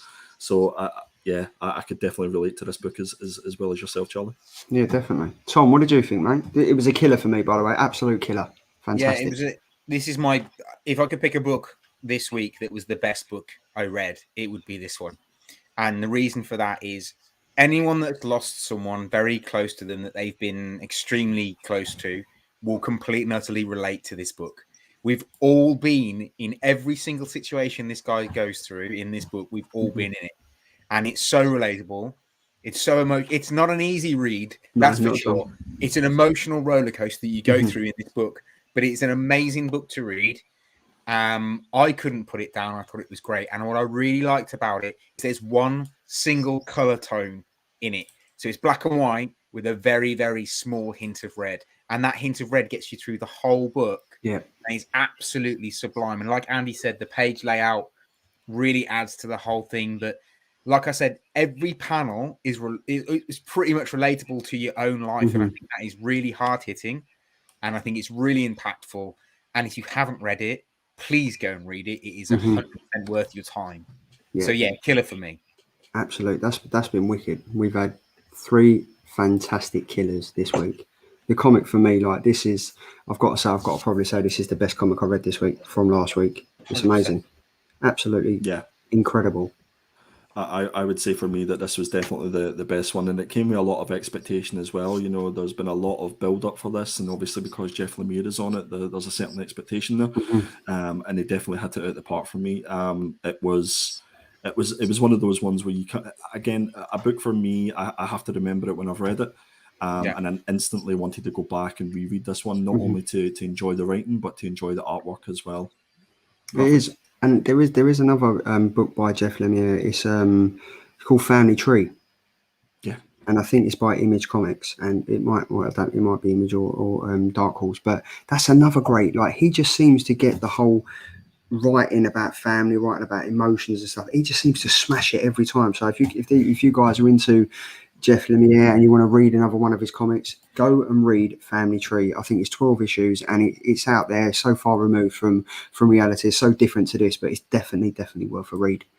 I think you can tell that Jeff Lemire has been through this situation. Yeah, you can tell he's basically wearing his heart on his sleeve, and he's written about it. Yeah, and I think that's really apparent with this book, because you've all been there, and it's so easy to relate to it. Yeah. I loved it. I couldn't say enough about it.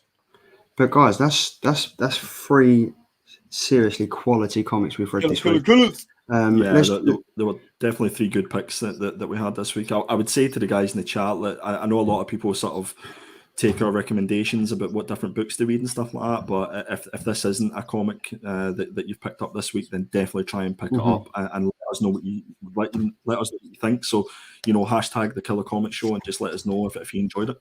But while we are talking about the hashtag Killer Comic Show, we let's check out the poll so far. So we've got Harley Quinn still at 38%, Primordial is at 25%, and Iron Man is at 38%. So we are at a tie so far. We need a winner at the end of the show. One of us need to be able to blag on Instagram. So guys, if you haven't voted already, just get the vote up, because we can't finish this show on a stalemate. We can't be doing that. But yeah, Wakey Box. Did Moon Knight 2 get reviewed at any point? Did it improve on 1? Because it weren't great for me. Anyone in the chat read it? Yeah, we all read number 1, and I didn't read issue number 2. No, it probably did get reviewed somewhere, but it wasn't by us, unfortunately, because it weren't worth it. Other than the 15 million covers that it put out, the story didn't live up to it, which is a shame. I did read issue number 2. I don't think we reviewed it as part of the channel or anything like that, or the show, but it was okay. But I think whenever you're comparing that against some of the books, specifically this book and some of the other books that we've talked about today, it doesn't come close, to be fair. And yeah, look, Mark is talking about the Jeff Lemire. This is definitely a golden age for comic writing. It is, and this is honestly one of the books. And if we're going to talk about like covers and stuff, then I think it's only fair that we.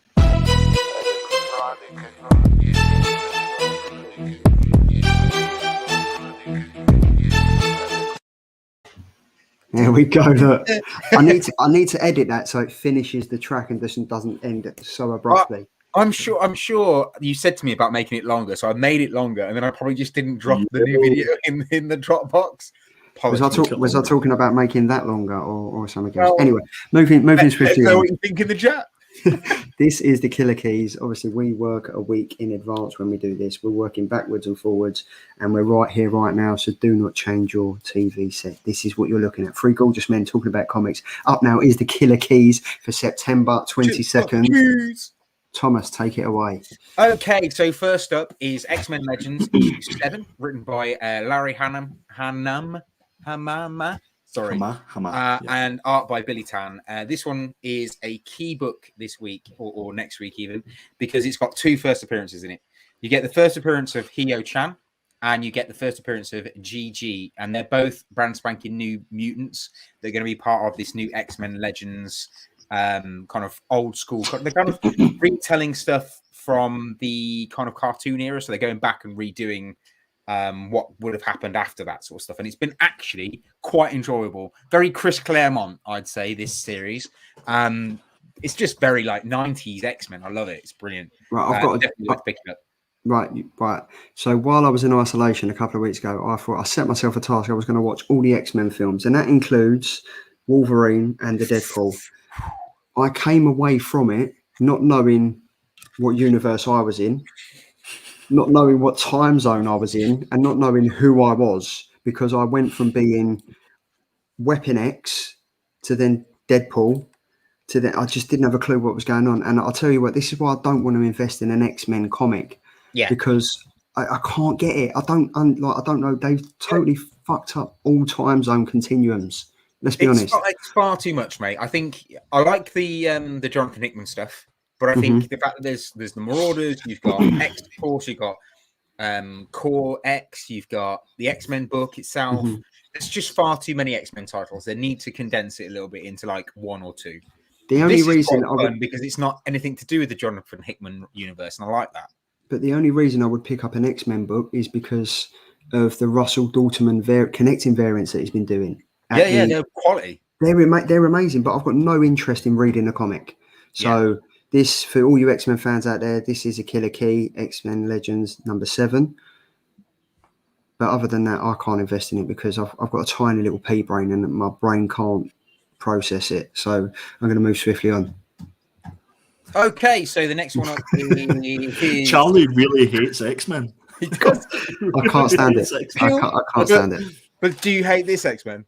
No, I love that one. He did it. He went there. Okay, so the next one up is the United States of Captain America. This has been quite a good kind of run at the moment. I think it's coming to an end in the next couple of issues. This is issue 4, and this sees the first appearance of Ari Oh, Jesus Christ. Abby Admiral, which is the first Filipino American Captain America. So this series has been touching on Captain Americas from lots of different cultures and all around the USA, and it has been really good. And they've done some really good stuff. I think this is going to be, if you're a spec person and you want to grab some first appearances that are going to make something in the future, I think all of these are going to be worth getting because they're going to make these characters into something in the Disney universe 100% because they're so diverse and they're from lots of different backgrounds. They kind of have to. And I think it would be wrong if they didn't, because some of them are really good, especially the character from issue 3, who is the African-American old school Indian guy. He's amazing. He's quality. So, yeah, worth picking up for those things. Written by Elisa Wong and art is by Christopher Cantwell. This has gone under the radar for me. I can't believe it's an issue 4 already. And there hasn't been a massive... Do you know what I think it was? I think so many people were focused on the first episode of What If? Because I think issue number 1 came out around about the same time as that. So everyone was like, Agent Peggy Carter is Captain America. This, honestly, it totally passed me by. I'll tell you what, issue 1 I'm saying it now, I reckon issue 1 will be worth some money in the future because it's got the first non-binary Captain America in it. And that character, so I said that character is actually really cool. And well worth picking up for that character. He has a dustbin lid as his shield. I mean, that's cool to tell. Who doesn't? Is he from Croydon? I don't know, mate. I can't call him here because he's non-binary. I'm just trying to think about how you would say it. They have got a lid. But I'm interested in that. You sold that to me, Tom. Where can I buy it? You can get issue 1, 2, and 3 from notquitemint.com. There we go. Look at that. That was absolutely smooth.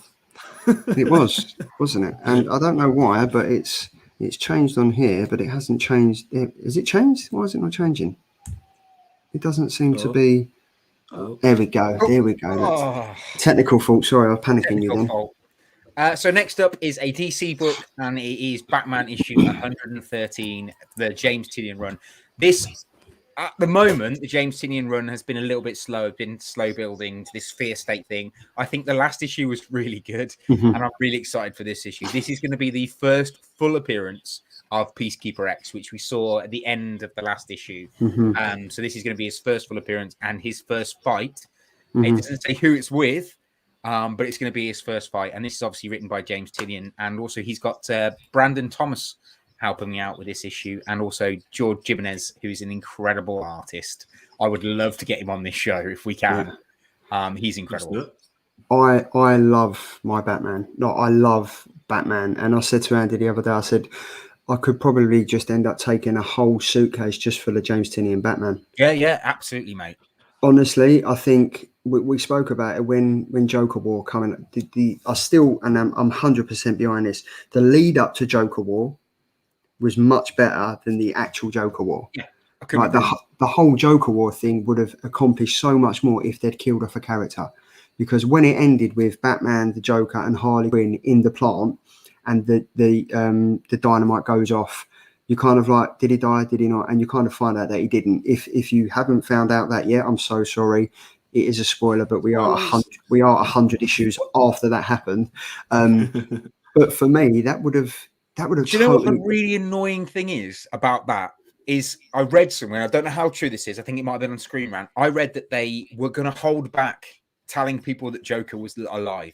And they were going to leave that for nearly 12 months before they released the Joker kind of series. You know, the one that's going on now with Bane's daughter and Commissioner Gordon. They were going to leave that for a whole year to drop that and be like, he's back. But they couldn't wait because of the pandemic. They needed to get their funds back in. Yeah. So they dropped it as quick as possible. And I think that's what it shows terribly. If they'd have just left it as Joker is he dead? Is he not dead? And left it at that, we'd probably have all thought, fucking hell, Batman's really crossed the line here. Yeah. But I mean, go on, Andy. I have a confession. Sorry, Charlie. I haven't read Batman since issue 106. What? I haven't read a single Batman issue. Really? I had to endure some of the Batman Catwoman that we reviewed, Charlie, remember? And then I started reading some of the Joker issues. And it kind of just put me off completely, that whole world, essentially. So nothing that I've heard so far would entice me to dive back in, unless I'm missing something. It just seems a bit meh at the minute. I couldn't agree more, mate. It has been really meh, but this Fear State is almost as good as the build up for Joker War. Yeah, it's been really good so far. I've got good high hopes for it. However, I had good high hopes for Joker War. Yeah. But yeah, this is definitely. I'm sticking with it. I love my Batman. I'm gonna stick with it. And James Tennant's gonna have a shot when I rock up with a massive suitcase of 20 kilos worth of Batman comics from the side. Are you gonna be that guy that wheels up with a trolley with 2 long boxes on it? Like, no, that's you. We've discussed that. That's you. Oh no, yeah. I was just trying to palm it off on someone else. So this is our obviously with DC. They release their comics a day before, so this comes out on Tuesday.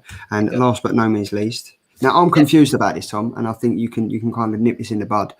Free comic book day was issue number 1. So why have DC done this again? So yes, okay. So Free Comic Book Day, they did do King Shark Free Comic Book Day. It isn't issue 1. It's a very small snippet of the start of this story, and it has a little bit of content that isn't in this book. However, this book is the first issue of Suicide Squad King Shark.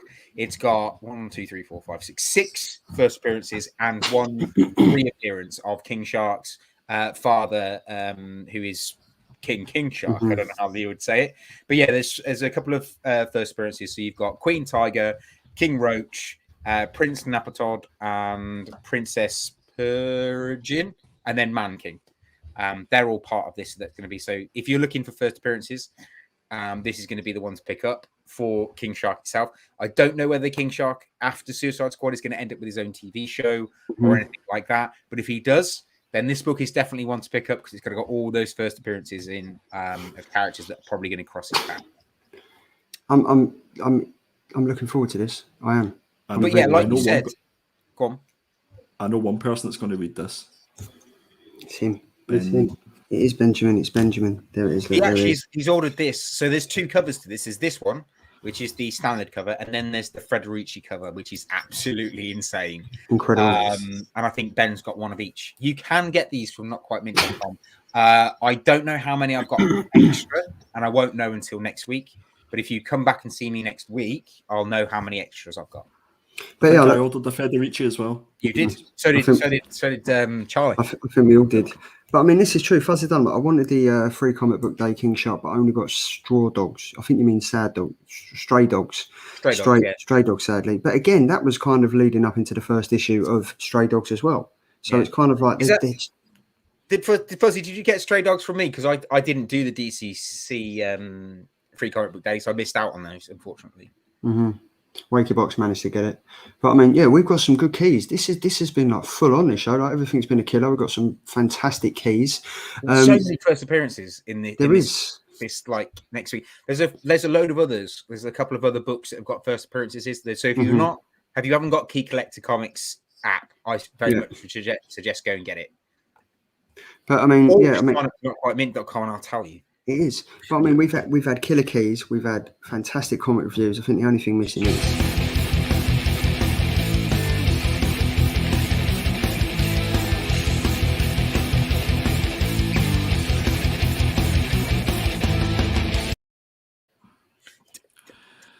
my intro is far more rock and far more metal than I'll ever be.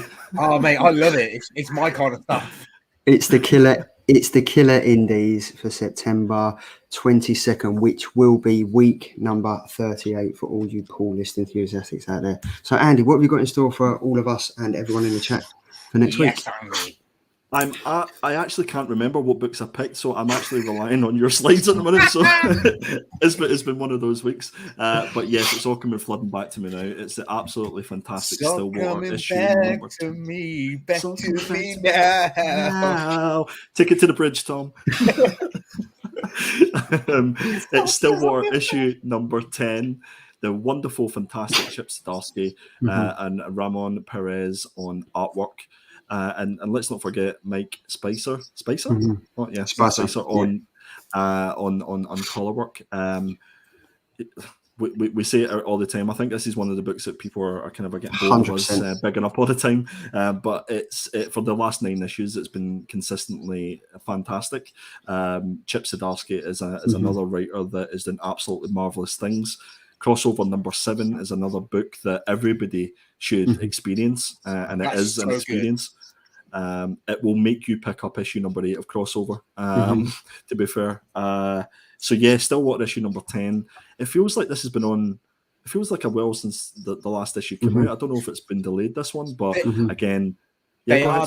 They do keep delaying Stillwater. So I think it was September's orders for. Yes, so for the September orders, this one wasn't on the bill until later on. So this actually was part of the October orders, but they brought it forward. If that makes sense. Yeah.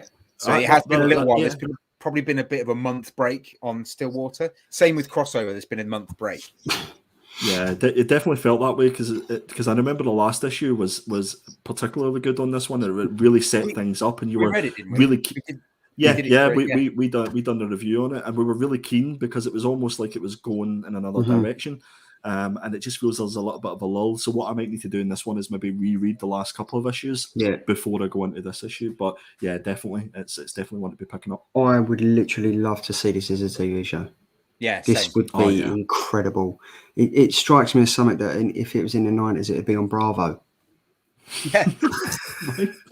After 11 o'clock, after the watershed, it'd be on Bravo, and then it'd be followed by Emmanuel. The word. that is the one. But yeah, this is Stillwater number 10. This comes out next week. Looking forward to this one. What is this? This is interesting. This is Gun Honey, and I think this might be the sleeper big book that's coming out. It's Charles Ardai. I hope I'm not butchering this. Ardai.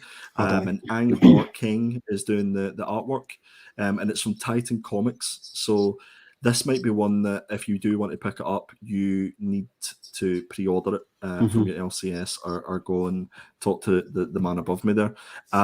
Also, check out, if you have to, for Forbidden Planet. They have a foil cover, which I have pre-ordered, and it looks absolutely spectacular. And I think this one is the Bill Sienkiewicz cover that you're looking at, and this also comes as a Virgin variant as well. And the premise of this book, if I remember correctly, is it's basically following a group of female characters, and their job is to plant guns in like secret buildings and places that are really hard up in their security, and they're nicknamed the Gun Honeys. So that's my understanding of what the synopsis is, and it just looks fantastic, and all the covers are beautiful. I read the synopsis when you sent me the slide, and I was like, this looks, and it just looks wicked. And the name, the artist, Ang Hor Keng. What a name! What a name! Ang Hor Keng. What an absolute name. But this is, honestly, I mean, Stephen King's even quoted, Hard Case Crime presents good, clean, bare-knuckled storytelling. This is an exciting line of books. That's from the King of Horror. If literally, that's just awesome, isn't it? And so some of the like getting Bill Sienkiewicz to do a cover for you, and the Adam Hughes cover is a questionable, not safe for work cover that you definitely need to go check out. That's the one that has a foil variant, and I think these are the books that are going to be huge on the aftermarket as well. I thought I was shocked at this cover, but I'm shocked at this amazing presence. It's the one and only Lady Perpetual. Yeah. Whoop, whoop, whoop, whoop. Bet it won't come with a bag or board from Forbidden Planet. What a way to make an entrance. Absolutely amazing. That's my wonderful wife, everyone. Incredible. Look at that. Gun Honey already optioned. Look at that. Look, you can see that 100%. Nice. I didn't know that. That's good to know. Then over to the 900s for the 10-minute preview. I think he's talking about the Bravo. Yes. The Bravo. Eurotrash. Jean-Paul Gaultier, wasn't it? With his striped top. But there we go. So that's that one. Looking forward to that. This. Yes. Mate, Latoya Morgan, what a hero. Absolutely love that lady. She was absolutely fantastic. It was a great interview to watch and to listen to. You guys absolutely killed it. And I'd love to get her back to chat again, later down the future issues. But yeah, this is Dark Blood issue number 3 from Boom Studios. We've kind of been bigging this book up from the start. I picked it as my book of the week for issue number 1, and I think you guys were all pretty much invested in it.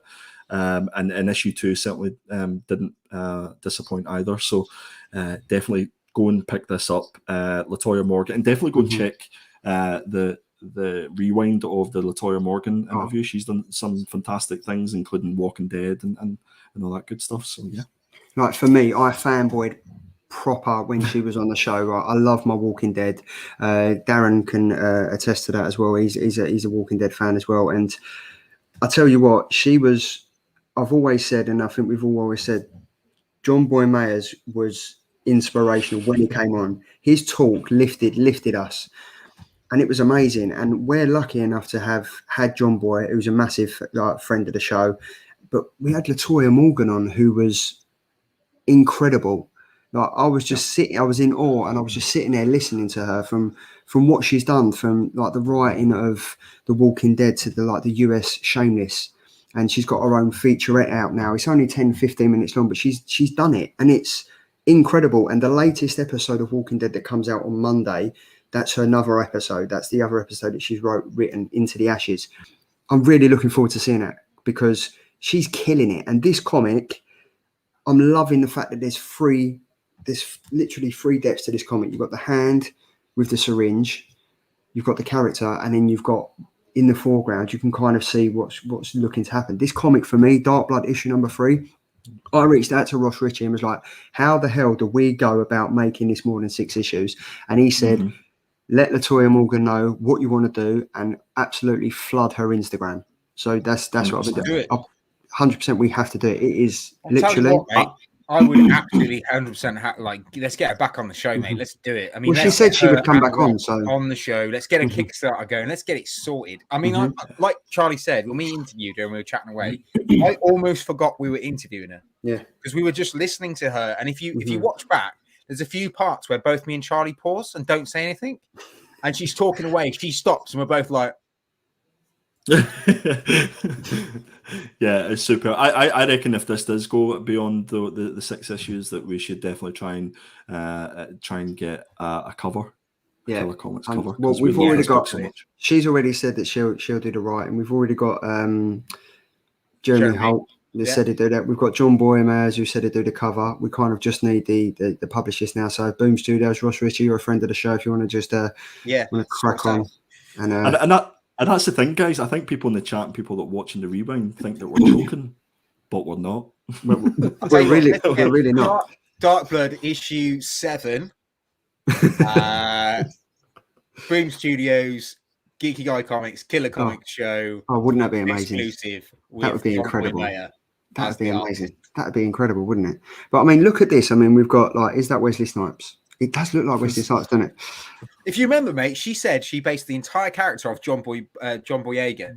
Yes, yeah, because she said if it was to be sanctioned, optioned, that's who she would like to play the main character. Yeah, that the Pfizer or AstraZeneca he's having. And yeah, going back to that show, that was cringe, mate. The part where Charlie tried to pawn off some dodgy streams to John Boy will go down in KC history. The less we speak about that, it is better. The Walking Dead is an all-time great series. The first 5 seasons were incredible. Have to say, this week's episode was a bit of a filler. Here we go, Andy's favourite word of The Walking Dead for me. Agree, Darren. They're running out of EPs to bring Michonne back. When he said this episode's a bit of a filler, I thought, what's wrong with this issue? Is he talking about this show? Yeah, what's wrong with this show? What have we done? We're trying our hardest. Just because Ben's left, it just means it's a filler episode. But yeah, definitely, this is going to be Dark Blood issue number 3. Latoya Morgan, Walt Barner in shops and online next week. And last but not least, Andy. Oh yeah, I forgot. I thought I only had 3. I've got a 4th one. He who fights with monsters was kind of like my wild card, if you will. So this was a Blaze that is bringing this out.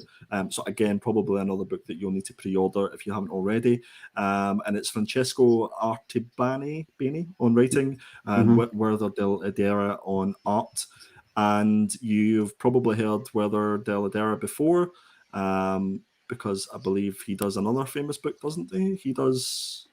Is it something is called? Yeah, it's something's coming to me. I can't remember. Is it something about children? Yeah.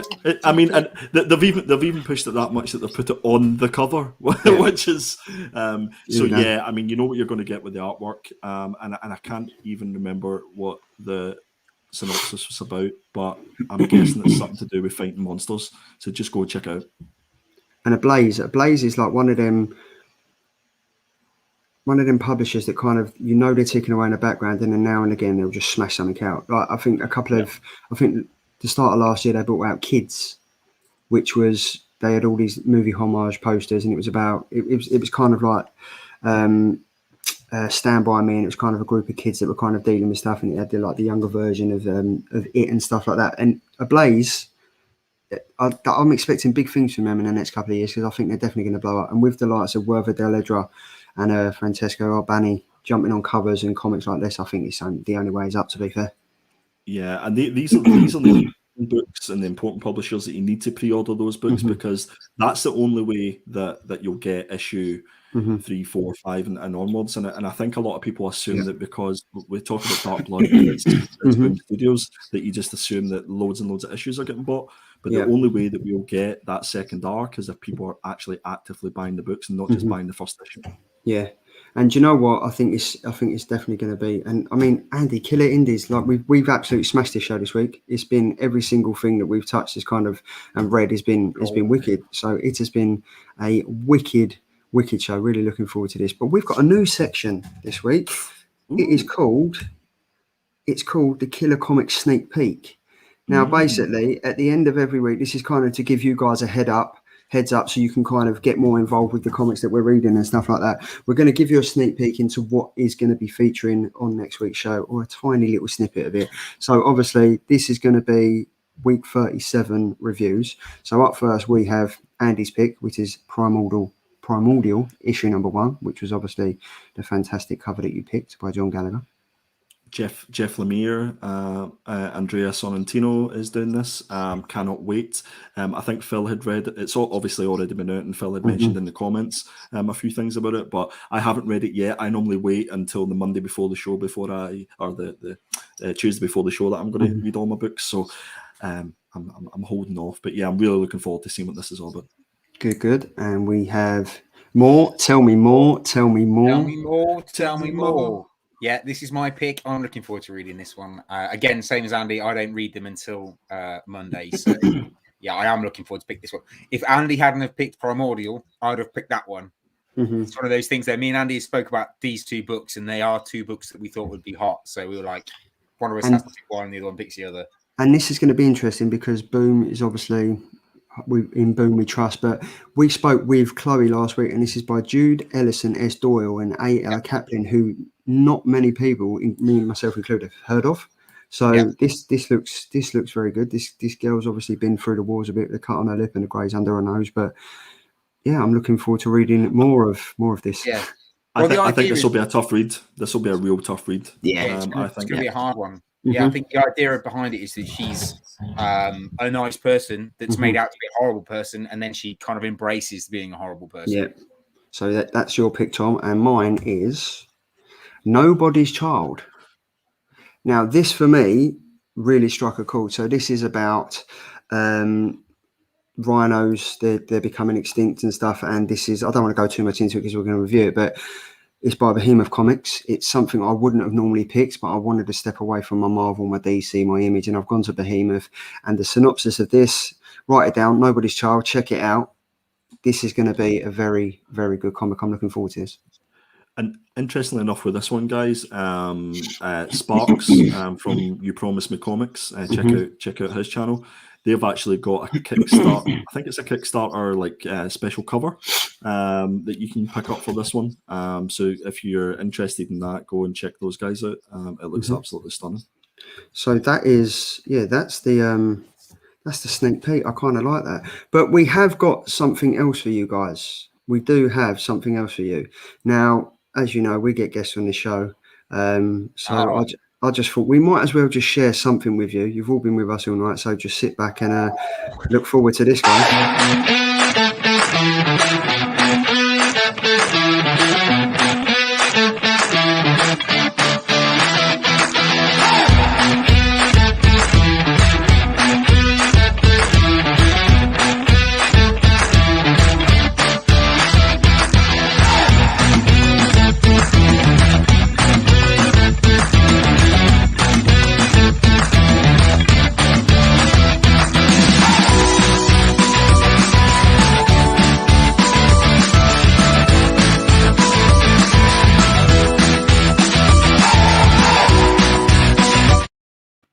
Oh, yeah.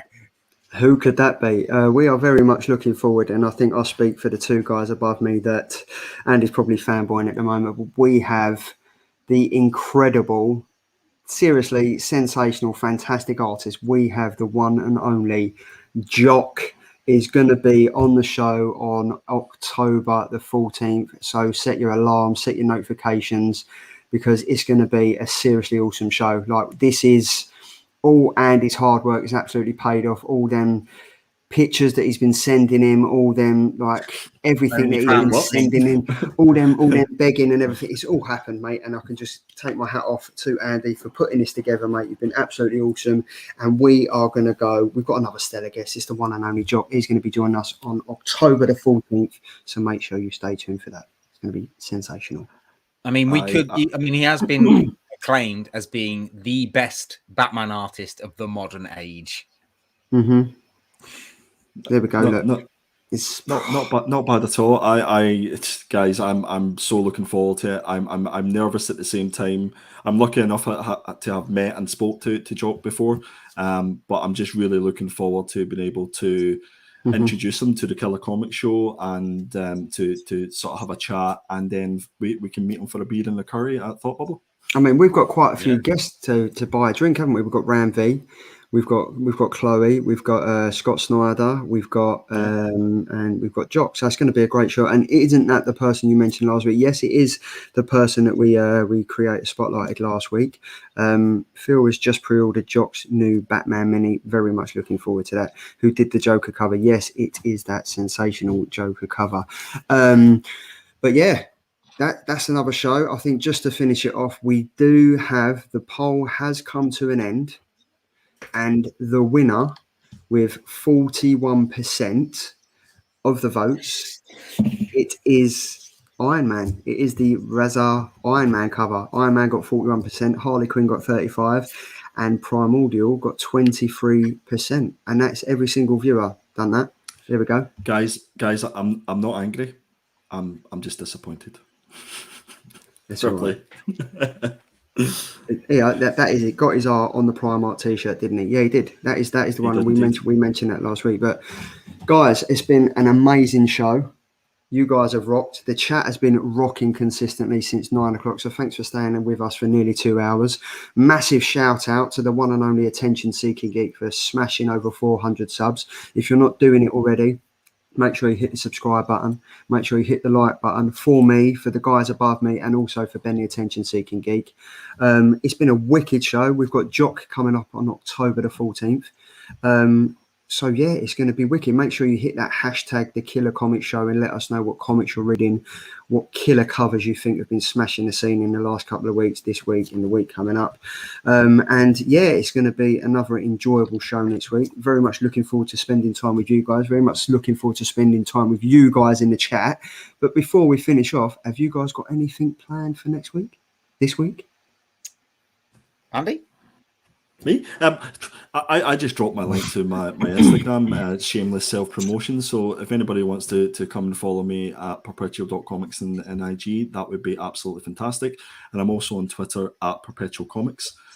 Just want to thank these two guys for another fantastic show. Thanks for getting Ben over the 400. I think he's sitting at 402 subscribers, which is absolutely brilliant. That's exactly what we want. It's great to see. And I've dropped his link as well.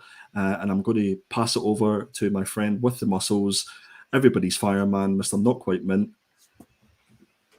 Go for Hello. I just it. want to reiterate what Andy said. Thank you ever so much, guys, for sticking with us. It's been a great show. Massive thanks for these two. They make every Thursday worth doing. It's just amazing. Big thanks to Ben as well. I mean, I really, really hope he does amazing stuff with his channel. I'm so happy that you guys have gone over there and subbed him up. Make sure you head over and sub up onto his Instagram as well. He's extremely active on there. If you're not following me on Instagram, please do. I'm always active on there. I do a lot of like final cut-off orders, what to pick up, what not to pick up from the comic shop. You can get comics from me from notquitemint.com. And if you head over to notquitemint.com and subscribe to our mailing list, you automatically, every time you order anything, get 10% off anyway. But you have to be subscribed to Not Quite Mint's mailing list. We have got the crates coming to an end for the September crates next weekend. So if you haven't ordered your September Ultimate Fallout crate, please do get on that because they'll be going out next week, and that is it. There won't be any more. They'll be on to next month's crates. And that's pretty much it, guys. Make sure you sub to this channel if you aren't already sub to this channel, because we've got some giveaways going up on this channel. So make sure you sub up, because otherwise you're going to miss it. And always, stay safe, stay sexy. That is it. That is it. And remember, it's good to stay geeky. So that's it from me. That's it from him. That's it from him. Have a fantastic weekend, guys. Read the comments that you love. Enjoy what you're doing. And we will see you next week. See you later. See you.